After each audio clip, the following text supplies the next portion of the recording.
જે મા અને પિતાએ પોતાનું આખું જીવન દીકરા માટે કુરબાન કરી દીધું, એ જ દીકરો એક દિવસ તેમને તીર્થયાત્રા કરાવવાના બહાને બદ્રીનાથ ધામ લઈ ગયો અને પછી ત્યાં એવું કૃત્ય કર્યું કે માનવતા પણ શરમાઈ ગઈ. શાંતિદેવી અને મોહનલાલે પોતાનું સર્વસ્વ દીકરા વિક્રમની પરવરિશમાં લગાવી દીધું હતું.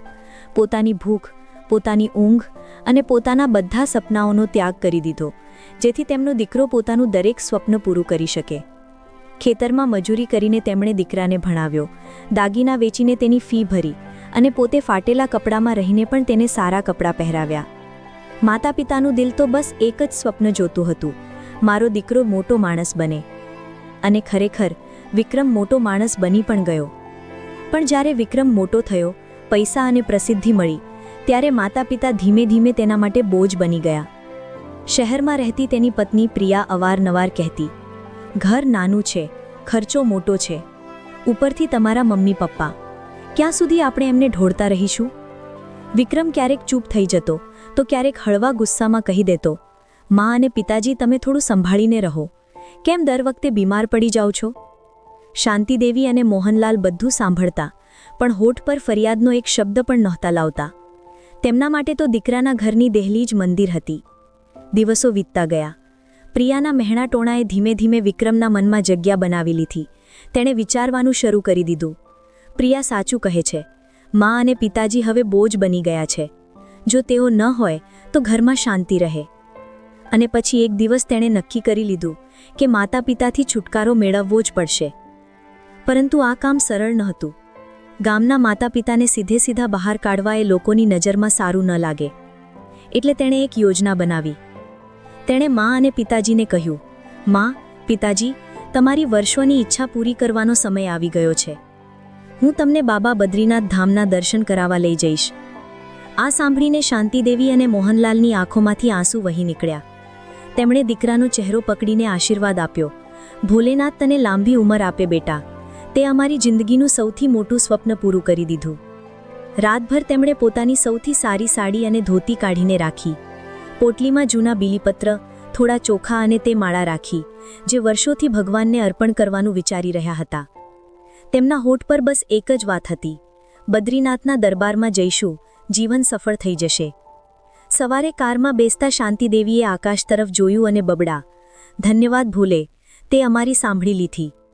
રસ્તામાં તેઓ ઉત્સાહિત થઈને દીકરા સાથે વાતો કરતા રહ્યા. વિક્રમ, બાળપણમાં જ્યારે તને સખત તાવ આવ્યો હતો, ત્યારે મેં મનોત માની હતી કે જો ભોલેનાથ તને ઠીક કરી દે તો બદ્રીનાથ લઈને જઈશ. આજે તું અમને લઈ જઈ રહ્યો છે. આજે તું અમને લઈ જઈ રહ્યો છે, તારા સંસ્કાર છે. વિક્રમ બસ મુસ્કુરાતું રહ્યો. તેને ખબર હતી કે માતા પિતાની આ ખુશી ક્ષણિક છે, કારણ કે આગળ તેનો ઈરાદો કંઈક બીજો હતો. બદ્રીનાથ ધામની સીમામાં પ્રવેશતા જ માહોલ બદલાઈ ગયો. રસ્તાઓ પર જયકાર, દુકાનો પર બીલીપત્ર અને પ્રસાદની કતારો, મંદિરની ઘંટડીઓનો ગુંજ. શાંતિદેવી અને મોહનલાલની આંખો ભરાઈ આવી. તેમણે બંને હાથ જોડીને કહ્યું, બદ્રીનાથ, આજે અમારી તપસ્યા પૂરી થઈ. પણ તેમને ક્યાં ખબર હતી કે આ જ યાત્રા, જેને તેમણે જીવનનું સૌથી મોટું સૌભાગ્ય સમજ્યું હતું, તે તેમની જિંદગીનું સૌથી મોટું દર્દ બનવાની હતી. શાંતિદેવી અને મોહનલાલે જેવા જ બદ્રીનાથ ધામના શિખરને દૂરથી જોયું, તેમના પગમાં ધ્રુજારી થવા લાગી, આંખો ભરાઈ આવી અને હોઠ બબડવા લાગ્યા. બદ્રીનાથ, આખરે આજે અમને તારા શરણે બોલાવી જ લીધા. તેમણે પોતાના પલ્લુથી આંસુ લૂછ્યા અને દીકરા વિક્રમનો હાથ પકડીને કહ્યું, તારા કારણે અમારી જિંદગી સફળ થઈ ગઈ. આ એ સ્વપ્ન છે જે અમે વિચારી પણ નહોતા શકતા. વિક્રમે બસ હળવું સ્મિત આપ્યું. અંદરથી તે જાણતો હતો કે માતા પિતાની આ માસૂમ ખુશી થોડી જ ક્ષણોની મહેમાન છે.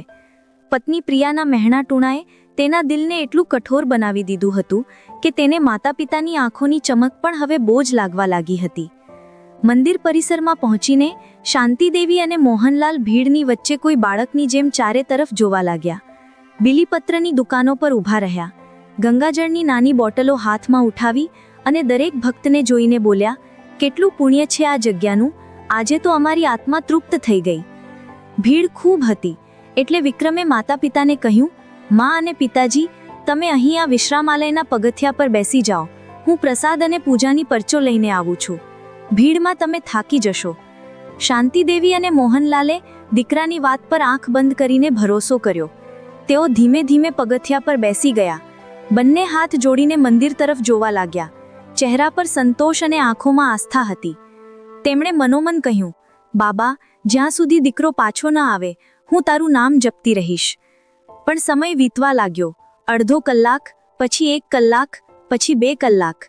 સૂરજ ઢળવા લાગ્યો, પણ વિક્રમ પાછો ફર્યો નહીં.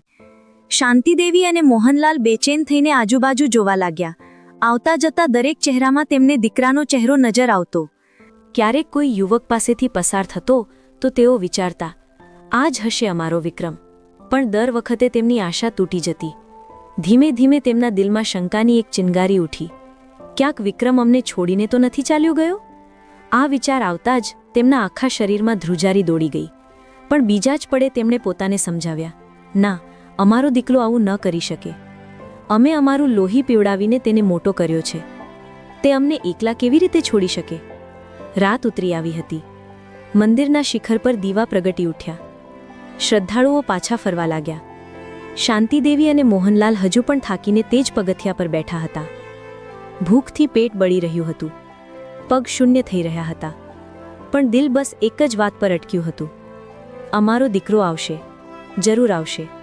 કોઈએ આવીને પૂછ્યું, માઈ, બાબુજી, ક્યાંથી આવ્યા છો? એકલા કેમ બેઠા છો? શાંતિદેવીએ ધ્રુજતા અવાજે કહ્યું, મારો દીકરો ગયો છે પ્રસાદ લેવા. તે હમણાં આવતો જ હશે. પરંતુ તે રાત્રે તે દીકરો ક્યારેય ના આવ્યો. ભીડ છૂટી ગઈ. મંદિરની બહાર સન્નાટો છવાઈ ગયો. શાંતિદેવી અને મોહનલાલનું દિલ હવે સમજી ચૂક્યું હતું. દીકરો તેમને છોડીને ચાલ્યો ગયો છે. પણ મા બાપનું દિલ અજીબ હોય છે. છેતરપિંડી સ્પષ્ટ દેખાતી હોવા છતાં તેઓ દીકરા માટે દુઆ જ કરે છે. બદ્રીનાથ, અમારો દીકરો જ્યાં પણ રહે, સુખી રહે. જો તેણે અમને બોજ સમજ્યો છે, તો કદાચ અમારી કિસ્મત જ આ હતી.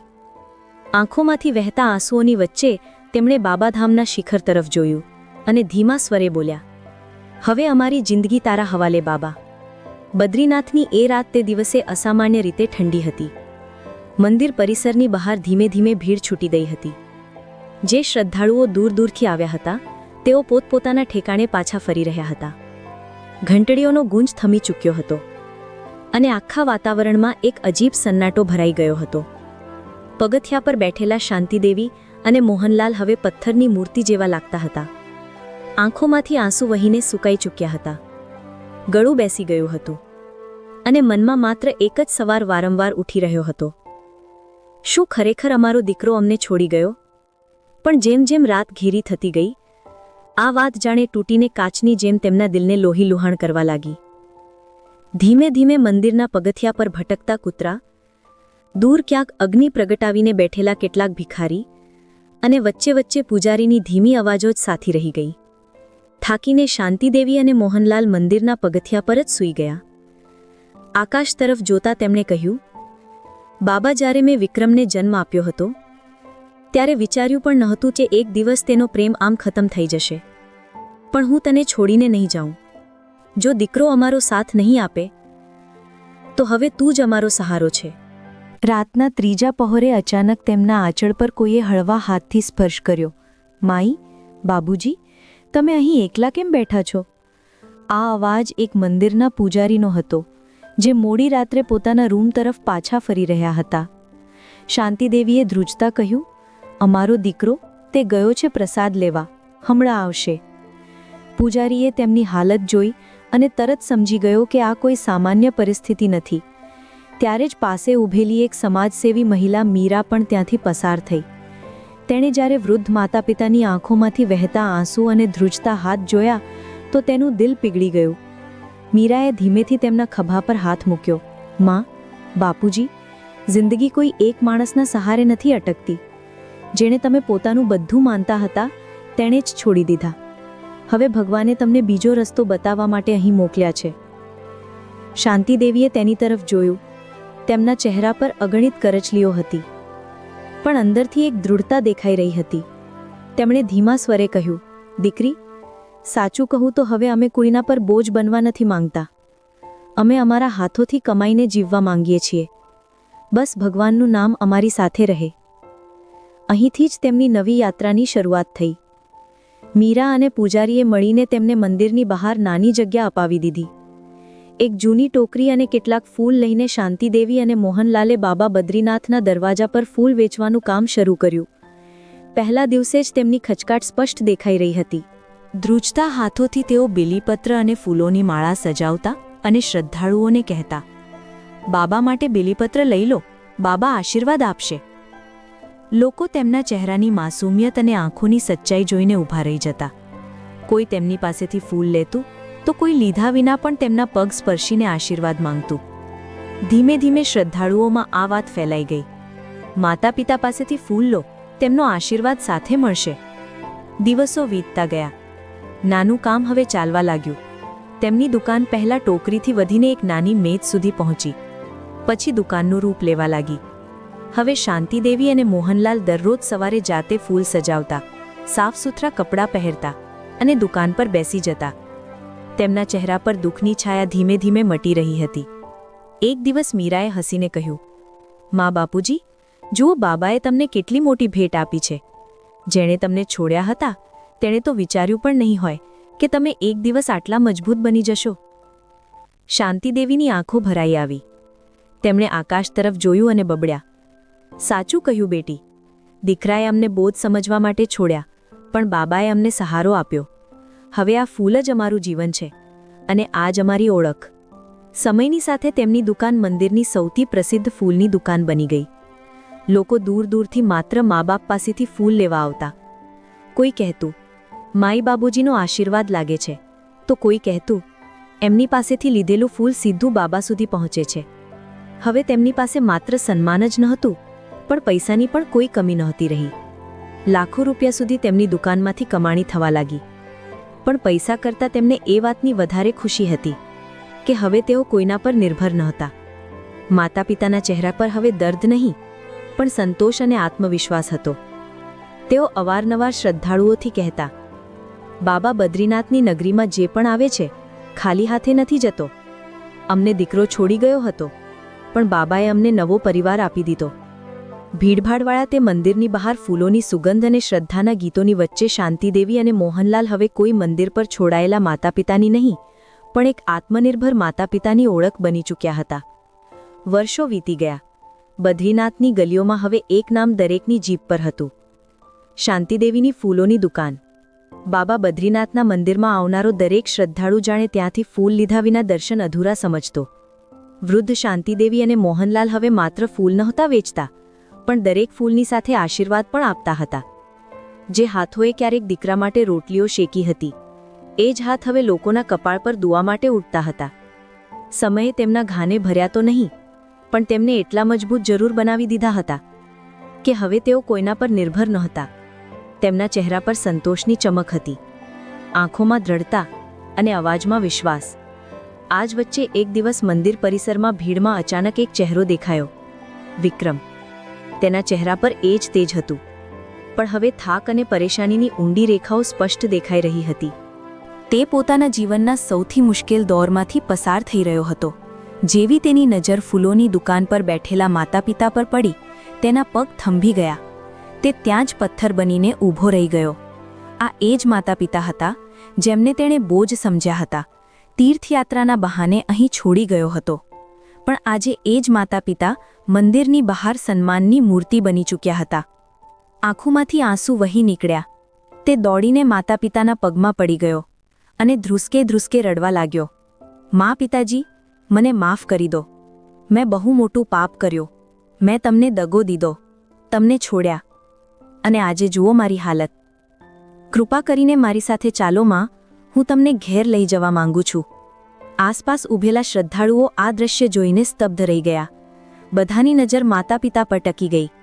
શાંતિદેવીએ દીકરાના માથા પર હાથ મૂક્યો. તેમની આંખોમાંથી આંસુ વહ્યા, પણ હોઠ પર શાંત શબ્દો નીકળ્યા, બેટા, માતા પિતા પોતાના બાળકોને ક્યારેય શ્રાપ નથી આપતા. જે દિવસે તે અમને અહીં છોડ્યા હતા, તે જ દિવસે અમે તને માફ કરી દીધો હતો. પણ યાદ રાખ, માણસના કર્મ જ તેનું ભાગ્ય લખે છે. તે અમને બોજ સમજ્યા હતા, પણ બાબાએ અમને સહારો આપ્યો. હવે અમારું ઘર આ જ છે, અમારું પરિવાર આ જ છે. અમે તારી સાથે નહીં આવીએ. વિક્રમે માથું ઝુકાવી દીધું. તેની પાસે કહેવા માટે શબ્દો બચ્યા નહોતા. પછતાવાનો બોજ તેના ખભા પર વધુ ભારે થઈ ગયો. ભીડમાં ઊભેલા લોકોની આંખો ભીની થઈ ગઈ. કોઈએ ધીમેથી કહ્યું, જુઓ, આ જ ભગવાનનો ન્યાય છે. જેણે માતા પિતાને છોડ્યા તે આજે ખાલી હાથે રહી ગયો, અને જેને છોડવામાં આવ્યા એ જ માતા પિતા આજે હજારોનો સહારો બની ગયા. માતા પિતાએ અંતિમવાર દીકરાને ઊભો કર્યો અને કહ્યું, બેટા, જો તને ખરેખર અમારી માફી જોઈએ છે તો જા અને તારા કર્મ બદલ. માતા પિતાને બોજ સમજવો સૌથી મોટો અપરાધ છે. ભગવાન તને સુધરવાનો અવસર આપે, આ જ અમારી અંતિમ દુઆ છે. વિક્રમ રડતા રડતા ત્યાં જ જમીન પર બેસી ગયો. માતા પિતાએ હાથ જોડીને મંદિર તરફ જોયું અને પોતાની ફૂલોની દુકાન પર બેસી ગયા.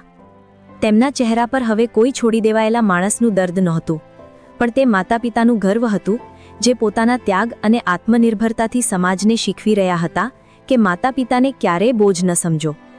જેમની પાસેથી તમે દેહનો મોહ ફેરવી લો છો એમને જ ભગવાન વધુ મજબૂત બનાવી દે છે, અને તમને પછતાવા સિવાય કંઈ નથી મળતું. પણ મિત્રો, હવે એક સવાલ તમારા માટે છે. શું માતા પિતાનો આ નિર્ણય સાચો હતો કે તેમણે દીકરાને માફ તો કરી દીધો પણ તેની સાથે ક્યારેય ન ગયા? જો તમે માતા પિતાની જગ્યાએ હોત તો શું આ જ કરત? તમારો અભિપ્રાય અમને કમેન્ટમાં જરૂર જણાવો. અને જો વાર્તાએ તમારા દિલને સ્પર્શી લીધો હોય તો વિડીયોને લાઇક કરો, તમારા મિત્રો સુધી પહોંચાડવા માટે શેર કરો, અને અમારી ચેનલ દિવ્યા વોઇસને સબસ્ક્રાઇબ કરવાનું ન ભૂલશો. મળીએ છીએ આગલા વિડીયોમાં. ત્યાં સુધી ખુશ રહો, પોતાના પરિવાર સાથે રહો અને સંબંધોની કિંમત સમજો. જય શ્રી કૃષ્ણ. ધન્યવાદ.